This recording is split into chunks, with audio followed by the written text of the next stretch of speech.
Mouni, directrice des ports et du domaine public maritime au ministère de l'Équipement et de l'Eau. Alors, j'ai eu le plaisir ce matin de participer à un panel au sein du Forum international des zones industrielles autour du développement durable de ces zones et donc la contribution de l'infrastructure notamment et de la connectivité à la compétitivité de ces zones logistiques. Donc j'ai eu l'occasion de présenter un peu le rôle primordial du passage portuaire efficace et durable pour la promotion de ces zones et de ces produits industriels.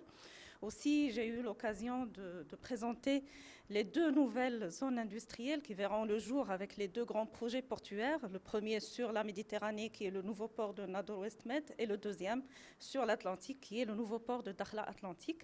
Donc voilà, ce sont des opportunités extraordinaires pour développer de nouvelles zones industrielles et logistiques, des zones de futur, des zones durables, des zones qui respectent un peu tous les enjeux du futur, notamment l'efficacité énergétique, la décarbonation et aussi l'efficacité hydrique qui représente aujourd'hui un facteur clé dans la durabilité des zones industrielles au Maroc. La transition énergétique du Maroc, c'est un processus auquel le Maroc s'est engagé profondément. D'ailleurs, le Maroc a tous les atouts pour développer ces énergies renouvelables et du coup réussir cette transition énergétique aussi bien pour les besoins de l'industrie que pour les besoins du transport, que pour tous les besoins en fait en énergie au niveau national.